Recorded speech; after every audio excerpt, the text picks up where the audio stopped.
All right. So see how the depth of this puncture that was just left compared to the rest of them? It's a little short. Watch what happens after this next puncture is made. Let me get the mouse out of the way. And floods into both. Oh. see it's thicker now? Oh. I'll rewind it and take note of each previous puncture. So we see this one.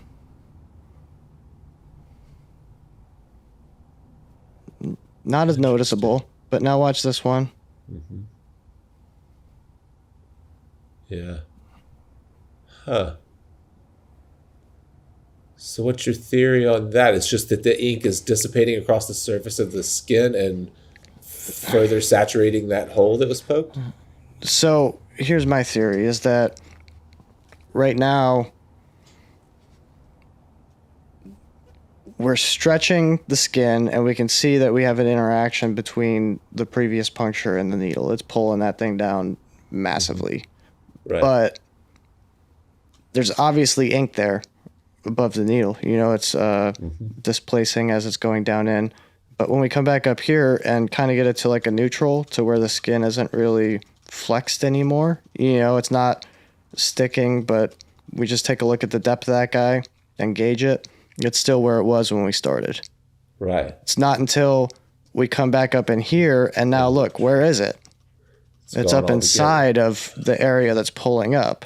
Yeah. And it's not until that thing pops out in the same event that all of a sudden, look at that. It's like this, you know. Yeah.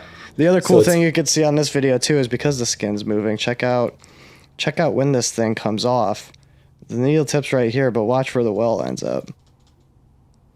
Because those skins stretched. Huh. Yeah.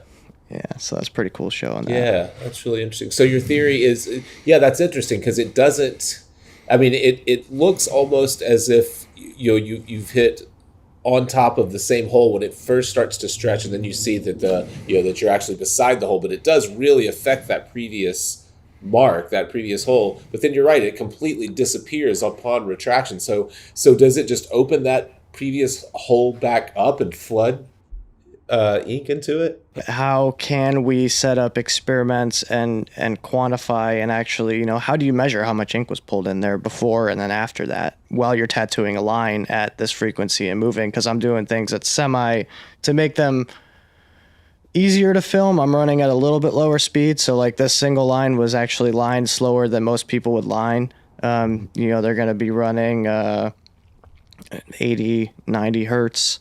You know, speeds. I'm running down in the 50. I'm running like half that just because then it makes my frame rate, but I still get the velocity of the needle hitting. It's not like I'm running it super slow, which might affect some of the phenomena. So that's something else I got to test across a range of frequencies, which makes it tough to get the footage because then your frame rate scale with that. You need to shoot, you know, 1,000 frames per cycle, you know, have a scaling factor of your frequency to be able to get enough information there to see this. Otherwise, you just get one frame per. If you're running 120 hertz and you shoot 120 frames per second, I have one picture of every cycle of what I did. I don't have this information, so.